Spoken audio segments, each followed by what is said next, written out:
Citoyennes, citoyens, bonjour et bienvenue dans ce nouveau dossier de l'espace. La NASA et ses partenaires internationaux et privés s'apprêtent à retourner sur la Lune avec des robots, puis avec des humains. Cette ambition va nécessiter la mise au point de plusieurs lanceurs et véhicules. Une des différences notables avec le programme Apollo du siècle dernier sera la présence d'une station en orbite lunaire, la Gateway. Elle permettra le séjour de 4 astronautes pour des missions d'1 mois environ.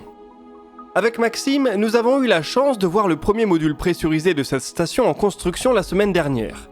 On a même eu l'opportunité d'en toucher des segments. Un moment pour nous très émouvant, car il s'agit là du futur avant-poste de l'humanité parmi les étoiles.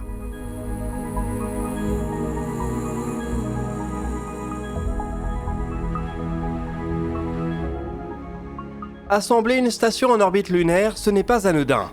Il faut déjà être capable d'y amener des équipages. Ce sera le rôle du vaisseau Orion. Mais il faut aussi être capable d'y emmener du matériel, des vivres, des ergols et des expériences.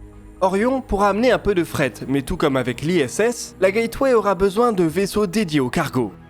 La Station Spatiale Internationale reçoit en moyenne 3 à 4 vols de vaisseaux Dragon par an. À ça, il faut ajouter 2 Cygnus, 2 à 4 Progress russes et 1 HTV japonais. C'est en général une dizaine de vaisseaux cargo qui volent vers la station chaque année.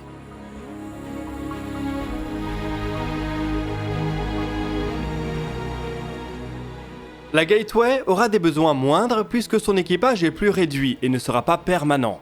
Elle nécessitera tout de même un approvisionnement régulier par des vaisseaux de transport pressurisés. La flotte qui dessert actuellement l'ISS n'a pas la capacité de pousser ses cargaisons jusqu'à la Lune. C'est donc toute une nouvelle panoplie de vaisseaux cargo qu'il va falloir développer.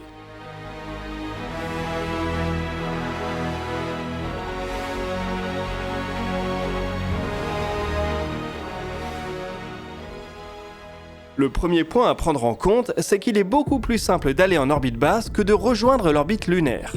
Il s'agit là d'une problématique qui concerne avant tout les lanceurs. Prenons l'exemple de la Falcon Heavy, la fusée la plus puissante actuellement en service. Dans une configuration entièrement jetable à performance maximale, elle est capable d'envoyer un peu plus de 60 tonnes en orbite basse. Mais si on vise une injection translunaire, cette capacité descend à seulement 23 tonnes environ. Cela reste appréciable à condition d'abandonner la possibilité de réutilisation. On comprend donc que le ravitaillement de la Gateway va nécessiter des lanceurs beaucoup plus puissants et plus coûteux que le ravitaillement de l'ISS. Ou bien, il faudra se tourner vers des vaisseaux de ravitaillement plus petits. Il existe déjà quelques propositions dans l'industrie que nous allons maintenant explorer. Pour rester dans l'univers de SpaceX, la Falcon Heavy pourrait effectivement devenir un lanceur de ravitaillement lunaire. Elle servirait à propulser un nouveau type de vaisseau dénommé Dragon XL. Les quelques informations et artworks qui ont été publiés par la NASA et par SpaceX nous laissent entrevoir les spécificités de ce vaisseau par rapport à ses grands frères. Dans la forme, on remarque déjà qu'il n'y a plus de partie conique. Dragon XL prend la forme d'un grand cylindre doté de vastes panneaux solaires. La raison est que ce vaisseau n'est pas destiné à retourner sur Terre. Il irait s'amarrer à la Gateway pour des périodes relativement longues, de 6 à 12 mois, et une fois sa mission terminée, il serait rempli de déchets avant de se séparer de la station. Le vaisseau ne chercherait cependant pas à revenir sur Terre. Pour limiter la dépense d'énergie, il irait se placer sur une orbite héliocentrique cimetière. Cela devrait permettre de simplifier la conception et de garder une capacité de fret appréciable. SpaceX évoque jusqu'à 5 tonnes emportées vers la Gateway. Bien entendu, le vaisseau, comme la station, devrait être largement autonome.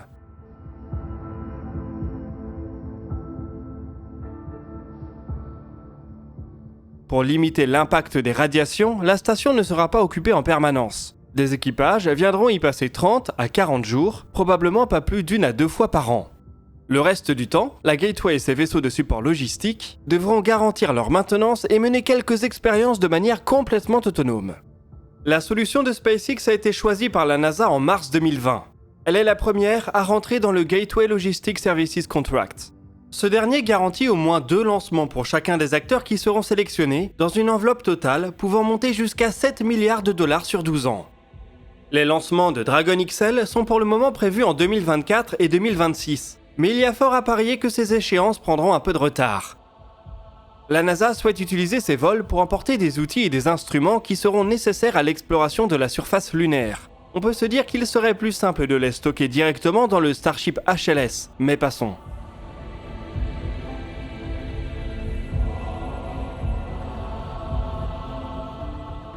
Si SpaceX est pour le moment seul à avoir intégré le contrat, d'autres entreprises vont certainement tenter de s'y faire une place.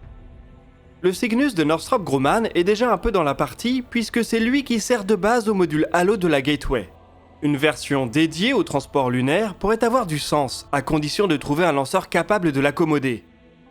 En dehors des États-Unis, le Japon est en train d'explorer un concept baptisé HTV-XG.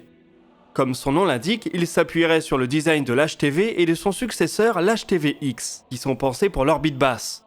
Là aussi, la JAXA, l'agence spatiale japonaise, n'annonce pas de lanceur. La fusée H3, dont le premier lancement est prévu cette année, devrait être capable d'envoyer un peu plus de 6 tonnes en injection translunaire, ce qui reste relativement peu pour un vaisseau cargo et sa charge utile.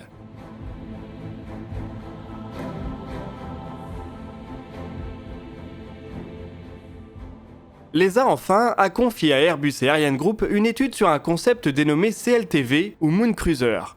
Il s'agit d'un véhicule polyvalent qui pourrait à la fois délivrer du fret jusqu'à la Gateway, mais aussi effectuer des transferts entre l'orbite de la station et l'orbite lunaire basse.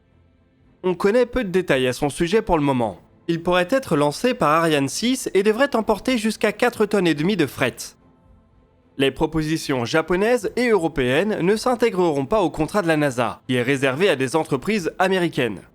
Elles pourront fournir des solutions supplémentaires si elles sont financées.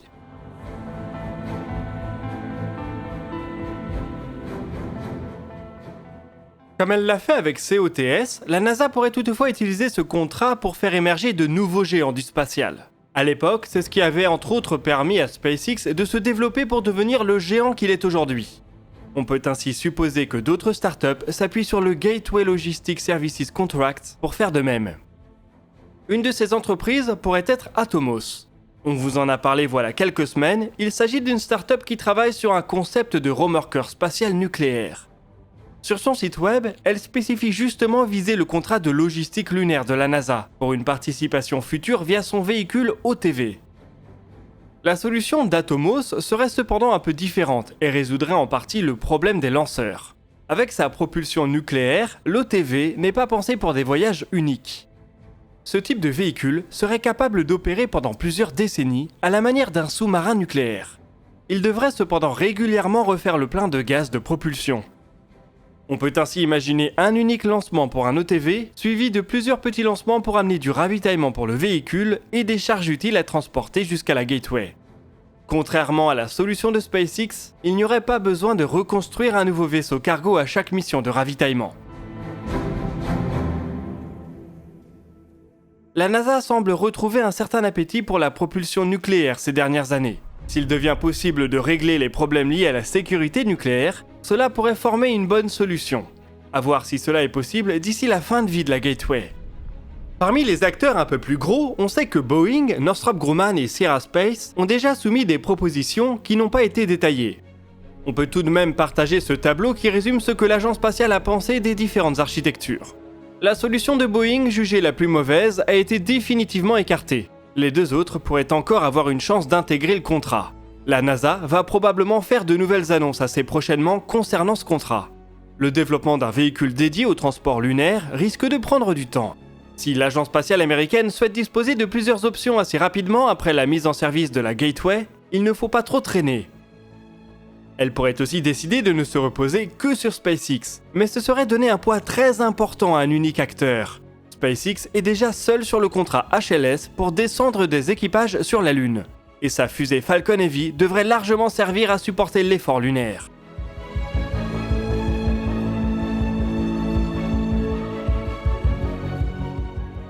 Il faudra aussi voir si l'agence spatiale américaine propose un contrat similaire mais à destination de la surface lunaire. Pour le moment, CLPS a de très nombreux participants, mais ils ne sont chargés de transporter que de toutes petites charges jusqu'à la surface de notre satellite. Si l'agence spatiale américaine et ses partenaires internationaux se décident à financer une base à la surface de la Lune, il faudra de quoi assurer ce même train logistique pour la soutenir. Bref, à moins de se contenter de reproduire le programme Apollo, aller sur la Lune, ce n'est pas simplement y déposer des humains. Il va falloir trouver des moyens de transporter des tonnes et des tonnes de matériel de manière régulière. Ce sera peut-être l'occasion de voir émerger des solutions originales et innovantes, et peut-être une raison de finalement sauter le pas de la propulsion nucléaire dans l'espace.